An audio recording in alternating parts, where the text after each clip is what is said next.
what up, IB in the building, and we back for another video. Now I'm here with my NBA 2020 mock draft. The draft is going to be coming up, I don't know when exactly, I don't know when they're going to do the lottery and the actual draft, but it's going to happen soon, sometime this year. And with college play done, it was done like a couple months ago when the quarantine happened. I thought, you know what, might as well just do a mock draft of my own. I've never done one of these. Might be fun to kind of see how accurate it is. So yeah, that's kind of why I had this idea. And we're going to use this website, Tankathon. They have this 2020 NBA draft lottery simulator, with the lottery being so kind of wild nowadays with the new odds.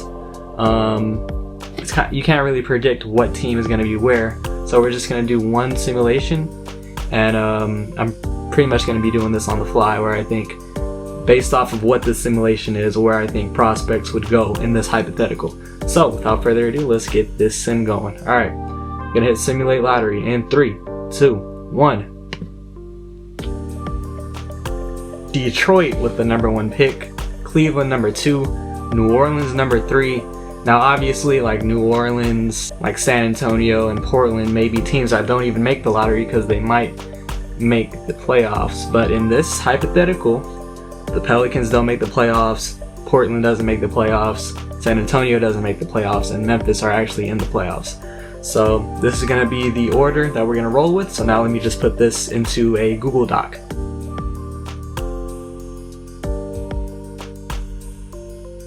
Alright, I think I got the order exactly right. Alright, we're chilling. Full screen that. Okay, so Detroit with the number 1 pick. They don't really have a specific area of need. They just need talent. They need as much talent as possible on that team. Young talent that they do have is Christian Wood at the power forward or center position. They have Sekou Doumbouya that can run either forward position, and they have Luke Kennard, who's really a wing. So none of those guys are really talented enough to be like, they already have that position filled, you know what I'm saying? So they just need to add somebody who is closest to superstar potential as possible, and that kind of guy, really in my eyes, is Anthony Edwards. I think he's the number 1 prospect in this entire draft, and I think Detroit should definitely go with him if Detroit got the number 1 pick. So we're going to take him out of the player pool. Anthony, why didn't I just copy and paste? Edwards. Alright. Number 2, Cleveland. Okay, Cleveland is interesting. I have 2 small guards in Colin, Sexton, and Darius Garland that have great shooting potential. Colin Sexton is a great scorer already. Darius Garland kind of struggled in his rookie year. They have Kevin Porter Jr., who can play either the 2 guard or the small forward position, and he was actually pretty decent for his rookie year. So they kind of need some front court help at the big man position. So I don't see them taking like LaMelo Ball. I don't think that would be the route they would take. They already have a center in Andre Drummond. They could take Obi Toppin, but they already have Kevin Love, but Kevin Love isn't really a long-term option for them. But I don't see them taking any one of these guys, wasting a number 2 pick on any of these like lower caliber players. If they got the number 2 pick, I think they would go Obi Toppin. He may not start right away because, like I said, they have Kevin Love. It kind of fills an area of need that they have. They have a 2-headed monster in the backcourt. They're both undersized. I don't think they're really going to play together in the starting lineup going forward. So they're probably just going to choose between one of them in Colin Sexton and Darius Garland. Probably roll Kevin Porter Jr. at the 2 guard because he's like 6'4", 6'5". Maybe Andre Drummond is the center for the future for them. He's still relatively young. He's like 26 years old, going into his free agency. Or he might not go into free agency because he has a player option. I don't know if he'll accept it. I think he will accept it. So their area of need is kind of at the forward position, and I think they'd want to take as much high-end talent as possible, and they would go Obi Toppin with number 2. Number 3, New Orleans. Now, if New Orleans got the number 3 pick, that would be crazy. Like LaMelo Ball is here. Compare the Ball brothers. The LeVar Ball dream, but I don't think they would do that. I honestly think they would trade down because it's not like they need another supreme talent. Alright, here's what's gonna happen. I'm gonna make an executive decision and have New York trade up for this pick. Alright, New York from number 8, because you know New York is in desperate need of high-end talent. They're going to trade up with New Orleans. They're going to swap picks, and New York is going to give them probably like the Dallas Maverick pick in the future and like a second round pick. Alright, just act as if that happened. New York is now on the clock at number 3, and they're taking their savior, LaMelo Ball. Point guard position for New York has been an area of need for I don't know how long, ever since Linsanity fizzled out. So they really need some point guard help, and I think LaMelo Ball could provide that. He's a box office player. New York is a box office franchise that wants some entertainment, just some sauce in the city, you know, just something to hype up, to watch. And I think LaMelo Ball is actually the perfect pick here. Yeah, I know you might be mad that I just made this trade as if I am a GM, but it doesn't make sense for New Orleans to add more high-end talent, you feel me? They already have their building blocks. So now number 4, Washington. Okay, interesting. They got their backcourt set in John Wall and Bradley Beal. They have some intriguing young talent in the front court in Rui Hachimura, Mo Wagner, and Thomas Bryant. They could use some help at small forward, because Rui Hachimura really isn't a small forward. He's more of a power forward. So they could use some help at small forward. So I'll have them take Denny Avdija, overseas player, obviously. He's pretty skilled, good scorer, has decent defensive instincts, and I think he has a bit more potential than like these guys down there. I think they would want to commit to Thomas Bryant as their center. He's shown a lot of promise for them. So yeah, I'll have them pass up on James Wiseman, who kind of is a risk because he didn't play that much in college, so his draft stock kind of fell. They don't particularly need a center. They could use some help at small forward, so I got him taking Denny Avdija. Damn, this video is 11 minutes long. I gotta hurry up. Alright, number 5, Golden State. Come on. This is really the only pick that makes sense for them based off of this lottery simulation. James Wiseman. I talked about James Wiseman for them in my Golden State Warriors team breakdown. Fits the area of need that has been an area of need for them for the past 5 years. High-end talent at center. James Wiseman, he's a bit raw. Maybe Golden State can develop him into something. They have a good developmental system up there in the Bay Area. I think James Wiseman is a good fit for them. Number 6, Minnesota. They need defense. They definitely need defense. Right now they have a backcourt of D'Lo and Malik Beasley. Not a lot of defense back there, even though I think Beasley has some defensive potential. They have Cat at center, and then kind of outside of that, it's all up in the air at the forward position, both forward positions.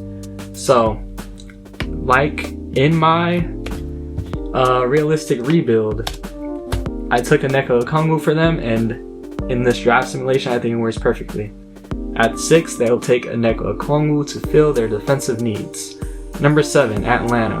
Another team that needs defense. They have 2 foundational pieces in Trae Young and John Collins, who are both great on the offensive side of the ball and shoot the lights out, but they're kind of suffering on the defensive side. Trae Young particularly needs some help on defense in terms of a backcourt partner to help him on defense. So we have some 6'5" point guards down here in Killian Hayes and Tyrese Halliburton. We have Devin Vassell. He's a wing, has some defensive potential.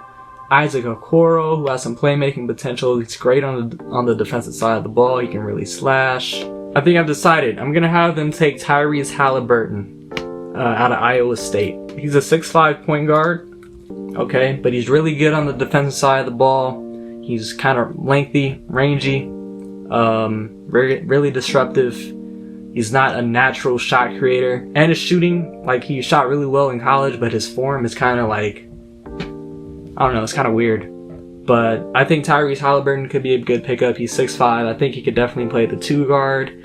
He has good vision, good passing. I think Trae Young could stand to play a bit off ball and have some, catch and shoot opportunities, so he doesn't have to do everything on offense. He'll be more efficient, and he can run that pick and roll with John Collins, Tyrese Halliburton and John Collins pick and roll. That could be something pretty lethal. Yeah, it's something that can enhance Trae Young's off-ball game. So at 7, Atlanta taking Tyrese Halliburton. So now at number 8, New Orleans here, I don't really know. I don't know what they do. They probably just take somebody, maybe like a 3-and-D wing that can just fit into the system. At number 8, I'm gonna have New Orleans take Devin Vassell. He's really a wing that shot the lights out in college, has some defensive potential.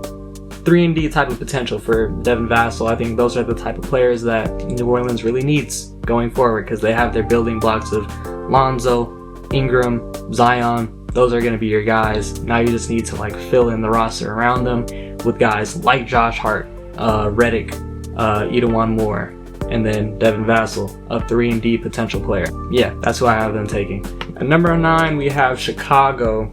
They're a team that kind of really is set in their backcourt of Kobe White and Zach LaVine. They could use some defense back there. Hopefully both of them can improve on the defensive side of the ball so they can play together in the starting lineup. They have talent at both of their big man positions in Lauri Markkanen and Wendell Carter. So the small forward role is kind of a question mark. They have Otto Porter Jr. there right now, but he's not going to be there forever. So they could really fill that small forward role in taking Isaac Okoro or Patrick Williams. Those are 2 players I could see going there. I'm gonna have them take Isaac Okoro out of Auburn. He's really a slashing player. He can handle the ball a bit, but he really makes his money on the defensive side of the ball. Like I said, LaVine and Kobe White, that's not an ideal defensive partnership. So if you could add some defense on the perimeter, I think you gotta do it, especially at number 9. I think Isaac Okoro is a really good fit for them. Number 10, Charlotte. Another team devoid of talent. So, if we break them down, they have Malik Monk, Rozier, Devontae Graham, a pretty crowded backcourt of players that like to score first. In the front court, they have Miles Bridges and PJ Washington, some athletic forwards that can space the floor. That's really the young talent that they have on their team. Oh, and they have Jalen McDaniels, my guy out of SDSU. Other than that, that's all of their young talent. Yeah, I think they just go best available here. The highest potential, but I don't know if they would really take, they're already so compact at the guard position. So I guess they would just take the best wing player or best forward. I don't know, because they're pretty stacked at forward too. They really just need to wait for a year until they get in the top 3, because they just need some high-end talent. I'm gonna have them take Patrick Williams out of Florida State. Kind of like an all-around wing player. He's got good size, good shooting ability, good defensive potential. He's got some versatility. I think he could play either forward position. Yeah, I don't see them taking Killian Hayes.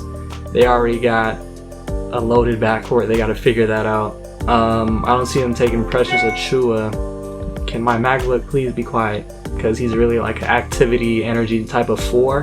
And they already have the 4 position filled. I mean, he probably could run center for them, honestly. But no, I'm just going to have them take Patrick Williams. So at 11, we have Phoenix. Oh, I think there's an obvious selection here.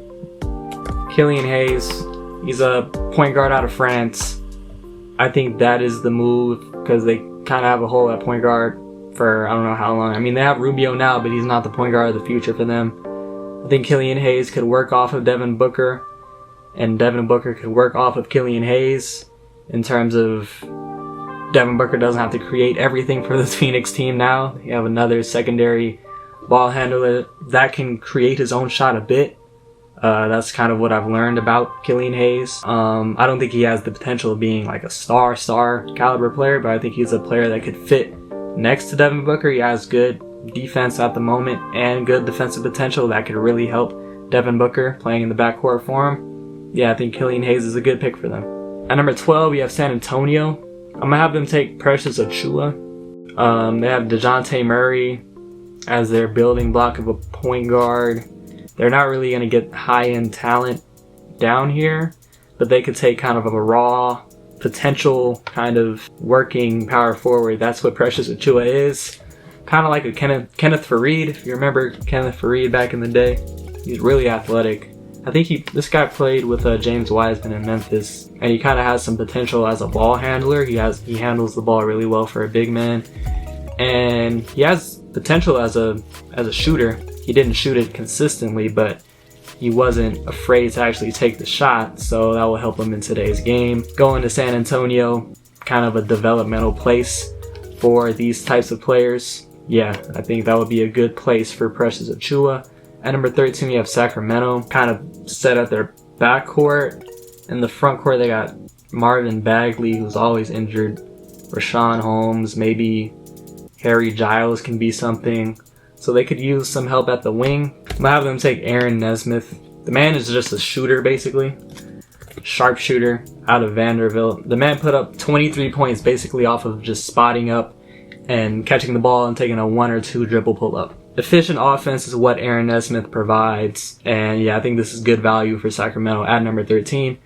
And rounding out the draft lottery, we have Portland at 14. I don't see them taking a small guard, because they already have McCollum and Lillard, and they have Anthony Simons and Gary Trent Jr. off the bench. They could use some depth at the forward position. Jaden McDaniels can play either power forward or small forward. This might be a bit of a reach, but I'll have them take Jaden McDaniels at number 14. Kind of fills the needs of what they have. I hope they don't take another guard under the height of 6'5". They could use a rangy wing player that can defend. That's kind of what Nazir Little is. They took him last year and like 24 or something like that. Yeah, I'm gonna have them take Jaden McDaniels. He's a guy that kind of has a lot of untapped potential. He has a lot of offensive potential. That's kind of what had him as so highly touted out of high school. And he has a lot of defensive potential because he's so lengthy. He's about 6'10", and he's athletic too.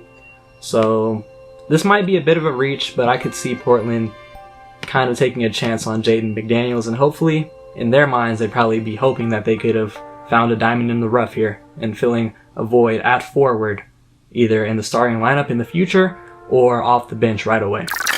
That's gonna do it for today's video. I hope you enjoyed. If you did, leave a like, and if you're new here, subscribe. I would greatly appreciate it. Anyways, like I was saying, thanks for watching. It's been your boy IB. I'll catch y'all later. Peace.